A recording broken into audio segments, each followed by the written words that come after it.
Hero బావా, నీకెప్పుడు పెళ్ళాన్ని అవుతానో తెలియదు కానీ నీ చెల్లికి మాత్రం పని మనిషిని అయిపోయాను. నీ బావ పేరు చెప్పి ఇల్లు స్వీట్ షాప్ చేసేసింది. వండలేక నడుం పడిపోతోంది బాబోయ్. నోటుకొచ్చినట్టు వాక్కు. పాపం ఆయన చిన్నప్పటి నుంచి అనాథాశ్రమంలోనే పెరిగారంట.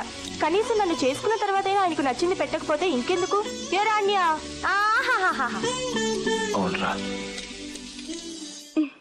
రే అన్యా, కొంచెం హెల్ప్ చేయరా. ఈ జీన్స్ ప్యాంట్ పిండలేకపోతున్నాను. ఓయ్ ఏంటే నా ఆడబిడ్డ, నీ మొగుడి బట్టలు ఉతకడానికి నా మొగుడిని పిలుస్తున్నావు? నీకు మరీ ఎక్కువైపోయింది. అయినా ఇప్పుడు అంత అర్జెంట్ గా ఆయన గారి బట్టలు ఉతకడం ఎందుకు? రేపు మా ఆయన వస్తారుగా, మరి ఆయనకి బట్టలు ఉండొద్దు? నీ ఆయన దేశం కాని దేశంలో ఎక్కడో ఉన్నాడంట. రేపెలా వచ్చేస్తాడే? అన్నయ్య లెటర్ రాశాడుగా, ఆయన ఆగలేరే. నాకు తెలుసు, వెంటనే వచ్చేస్తాడు కదరా అన్య. వచ్చేస్తాడు ఎప్పుడు మొగుడి జాసు. ముందు సరిగా పిండవే. అవునరా, ఆగలేడు, వచ్చేస్తాడు. ఏ హీరో, ఎలా ఉన్నావు? బాగున్నావా? అరే, నీ గుడ్డి చెల్లి ఇంకా బతికే ఉందా? అయ్యో, అలా కోపంగా చూడకు, నాకు భయం. పుణ్యస్త్రీలు అలంకరించుకుంది. నీ గుడ్డి చెల్లికి చెప్పలేదా మొగుడు చచ్చాడని, ముండ మొయ్యాలని? చెప్పే ఉంటాడులే బా. చెప్పుండడు, చెప్తే గుండాకి చచ్చిపోతుంది కదా. నువ్వు మరి చెబుతలేవా? ఏమి చావదు. చస్తుంది. చావదు. చస్తుంది. చావదు. చస్తుంది. పన్ను ఎంత? ఎయ్యి.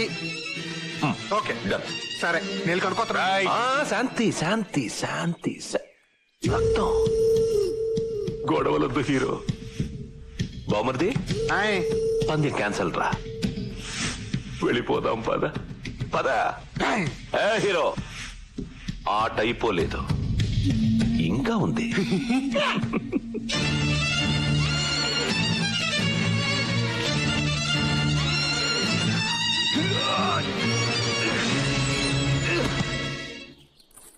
అన్యా, ఎక్కడున్నావురా? అమ్మా, ఒరేయ్, నాకు గోరింటాకు పెట్టవా? ఇప్పుడు కాదురా, తర్వాత పెడతానరా నాన్న. ఇవాళ మంగళగౌరి వ్రతం చేసుకుంటున్నానురా. గోరింటాకు పెట్టుకుంటే చాలా మంచిది. తాళిబొట్టు గట్టిగా ఉండాలని గౌరీదేవికి పూజ చేయాలి. ఇది ఆడాల విషయంలే. ఏ, ఆ గోరింటాకు మీ అన్నయ్యతోనే పెట్టించుకోవాలా? నేను పెట్టకూడదా? నా పెళ్లికి మా అన్నయ్య నాకు గోరింటాకు పెట్టాడు. అది మా ఆయనకి బాగా నచ్చింది వసు. ఎంతసేపు మాట్లాడారో దాని గురించి. అన్యా, ఇప్పుడు ఆయన ఏం చేస్తుంటారు? ఈ పాటికి బయలుదేరుంటారంటావా? మొగుడు తప్ప వేరే గొడవ ఉండదా నీకు? నిన్న కాక మొన్న వచ్చాడు, నాకంటే ఎక్కువ అయిపోయా. ఏ హీరో బావా, పిచ్చ కింద నీకు దాని ఎందుకలా తిడుతున్నావు? అసలు నీకేంటి ఇక్కడ పని? ఎప్పుడు ఇక్కడ పడేస్తావు? బయటికి పో.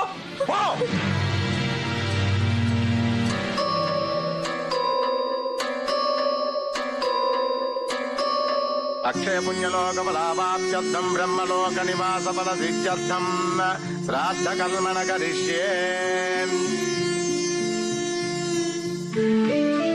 రే బావా, నువ్వు వస్తావని, నీకు ఇష్టమని ఇవన్నీ చేసి పెట్టిందిరా పిచ్చి తల్లి. తిను. ఇంటలుడివి, బావవి, ఏడాది పొడవునా కూర్చోపెట్టి తినిపించాలనుకున్నాను రా. ఇప్పుడు ఏడాదికి ఒకసారి తినిపించగలను. పిండం.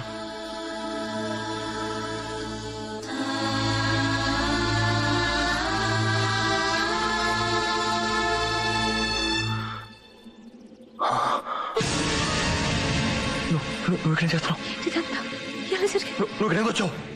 ఎలా జరిగింది? జ్యోతి చెప్పొద్దు, జ్యోతి చెప్పొద్దు ప్లీజ్. ఎలా జరిగింది బాబా? ఎలా జరిగింది బాబా? అమ్మాయి గారు చంపేశాడు.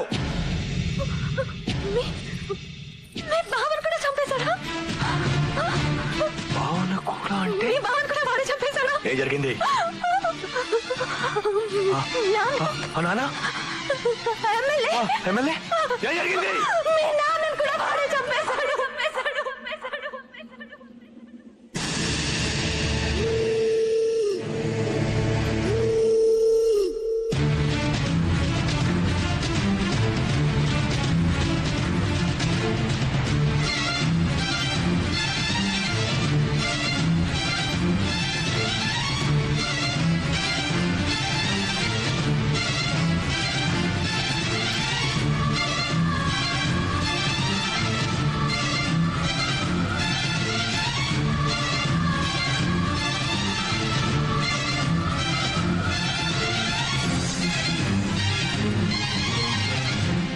అసలే కోపం ఎక్కువ.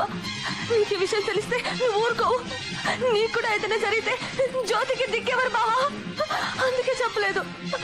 చాలా పొరపాటు చేశాను బావా, చాలా పొరపాటు చేశాను.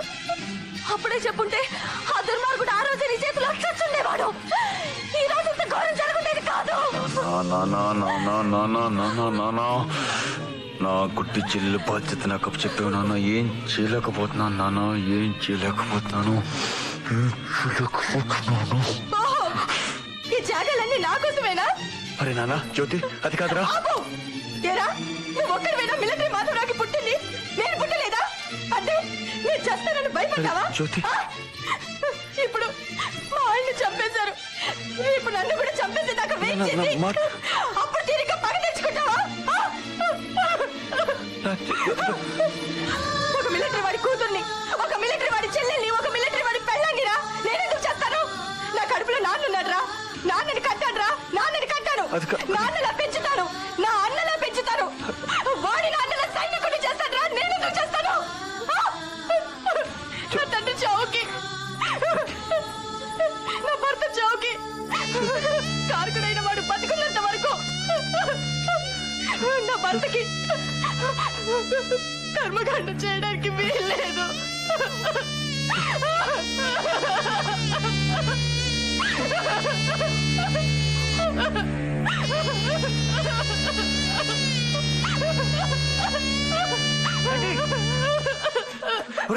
ఆ ఎమ్మెల్యే మనుషులు మీ నాన్నగారి సమాధానం కోలుకొట్టేస్తున్నారా?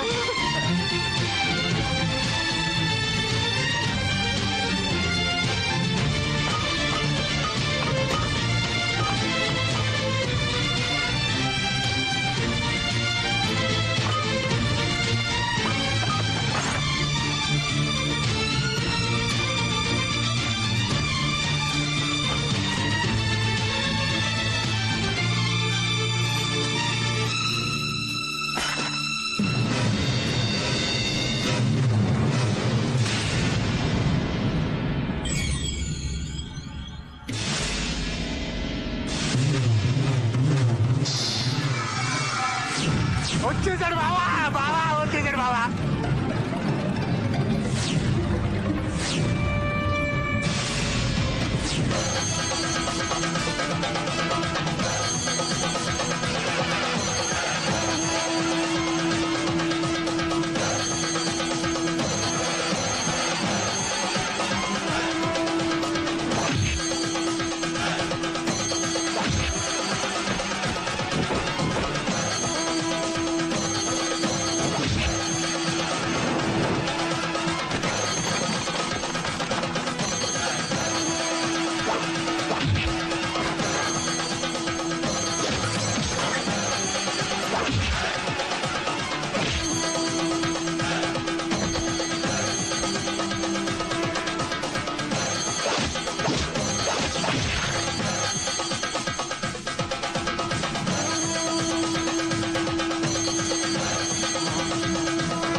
నలుగురు అక్కడే ఉన్నాం. మన ఏమి చేయకుండా ఎస్ఐని మాత్రం చంపేశాడు. మన ఎందుకు వదిలేశాడో నాకేం అర్థం కావట్లేదండి. బావా నాకు భయం వేస్తుంది బావా, మళ్ళీ కూడా చంపేస్తాడు. వచ్చేసాడు బావా.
హలో నాన్న, ఏమైంది నాన్న? ఎందుకు ఏడుస్తున్నావు? ఆ మిలిటరీ మాధవ కొడుకు ఎస్ఐని ఎంఆర్ఎం చంపేశాడు నాన్న. మమ్మల్ని కూడా చంపేస్తాడమని భయం వేస్తున్నా. బావా నాన్న. హలో అల్లుడు గారు, ఆ చంటిగాడిని మర్డర్ కేసులో ఇరికించి ఎన్కౌంటర్ చేయించేద్దాం. మన ఫ్యాక్టరీకి లైన్ క్లియర్ అయిపోతుంది. సర్లేండి, అవన్నీ తర్వాత చూద్దాం. ముందు మీరు అర్జెంటుగా బయలుదేరి హైదరాబాద్ వచ్చేయండి. ఎందుకు మామయ్య? అసెంబ్లీలో ప్రమాణ స్వీకారోత్సవాలు జరుగుతున్నాయి. మంత్రివర్గ విస్తరణలో ఆఖరి నిమిషంలో నీ పేరు చేర్పించాను. మంత్రిగా నువ్వు ప్రమాణ స్వీకారం చెయ్యి, మిగతా విషయాలు నేను చూసుకుంటాను. ఉంటారు మామయ్య. బామర్ది, అర్జెంటుగా హైదరాబాద్ పోనీ. శాసనం ద్వారా నిర్మితమైన భారత రాజ్యాంగం పట్ల శాసనం ద్వారా నిర్మితమైన భారత రాజ్యాంగం పట్ల నిజమైన విశ్వాసం విధేయత చూపుతానని భారతదేశ సార్వభౌమాధికారాన్ని సమగ్రతను కాపాడుతానని ఆంధ్రప్రదేశ్ రాష్ట్ర మంత్రిగా నా కర్తవ్యాలను శ్రద్ధతో అంతఃకరణ శుద్ధితో నిర్వహిస్తానని భయం కాని పక్షపాతం కాని రాగద్వేషాలు కాని లేకుండా రాజ్యాంగాన్ని శాసనాలను అనుసరించి ప్రజలందరికీ న్యాయం చేకూరుస్తానని హలో హీరో. ఎమ్మెల్యే కాదు హీరో, ఇప్పుడు నేను మినిస్టర్ని. ప్రమాణ స్వీకారం చెయ్యబోతున్నాను. అది అవ్వగానే నీ సంగతి చూస్తాను. ఒక్క 2 గంటలు ఆగవా హీరో ప్లీజ్? 2 గంటలు నేను ఆగలేను ఎమ్మెల్యే. 2 నిమిషాల్లో నీ ముందుంటాను. రెడీగా ఉండు. హీరో, ఇది మూసేసిన ఫ్యాక్టరీ కదరా గోడ దూకి రావడానికి. ఇక్కడికి నీలాంటి అలగా జనాలు రాలేరు. ఇది పెద్దవాళ్ళు ఉండే చోటు. తర్వాత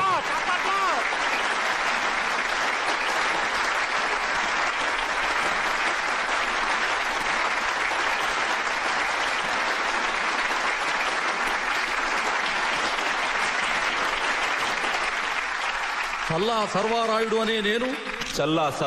అనే నేను శాసనం ద్వారా నిర్మితమైన భారత రాజ్యాంగం పట్ల నిజమైన విశ్వాసం విధేయత చూపుతానని భారతదేశ సార్వభౌమాధికారాన్ని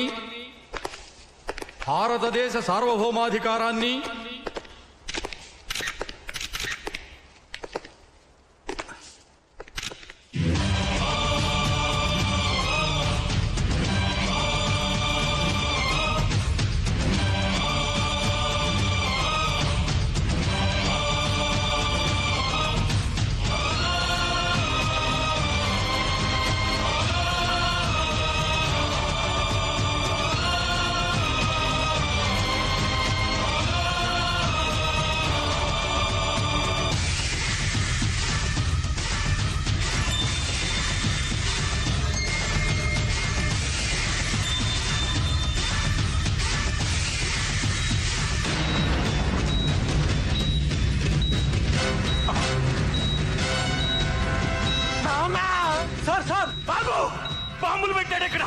కనిపించట రిమోట్ తన చేతిలో ఉంది. నొక్కాడంటే మొత్తం అందరం ముక్కలైపోతాం.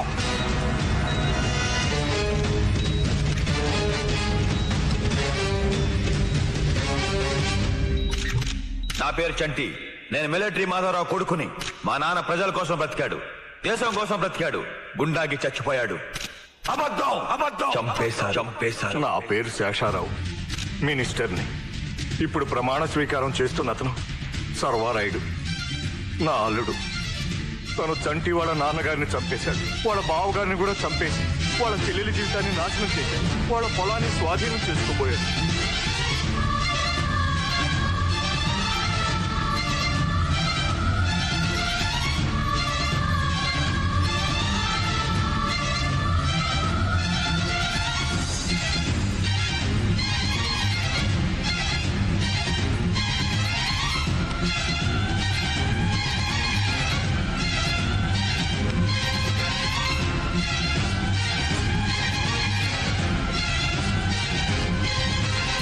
మేము మామూలు మనుషులం.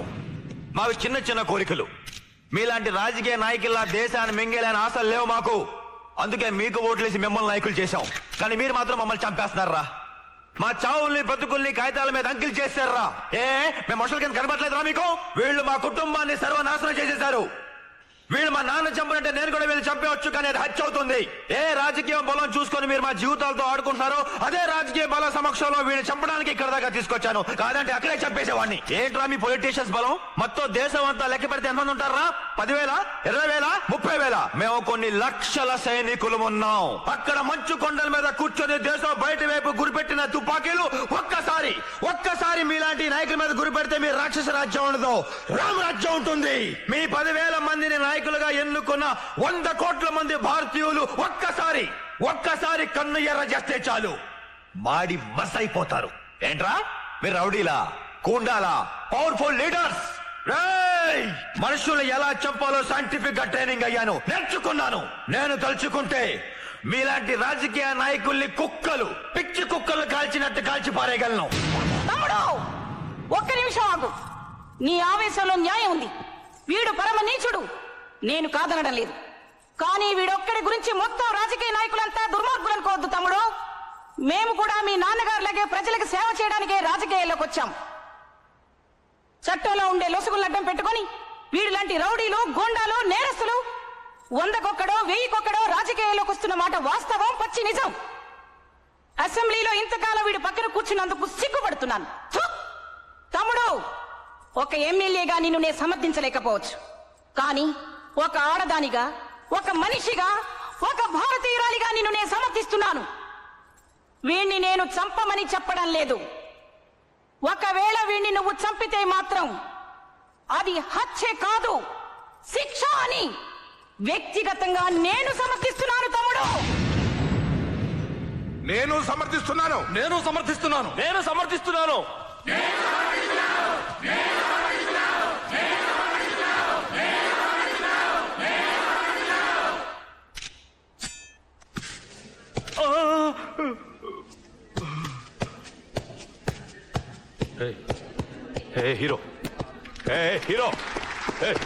హీరో చంపేరా నన్ను, చంపరా. చంపేశాను రా, నిన్నే కాదు నీతో పాటు నీలాంటి వాళ్ళందరినీ చంపేశాను. నాలాంటి ఒక మామూలు మనిషి తలుచుకుంటే ఎంత వరకైనా వచ్చి నీలాంటి రాజకీయ నాయకులు కాలర్ పుచ్చుకొని నిలదీయగలడని ప్రపంచం మొత్తం చూపించాను. ఇక ముందు దీని తర్వాత నీలాంటి వెధవ ఒక్కడు పుడితే నాలాంటి హీరోలు వందల మంది పుడతారు. భవిష్యత్తులో నీలాంటి దొంగలకి, హంతకులకి, నేరస్తులకి రాజకీయాల్లో స్థానం లేదు ఉండదు.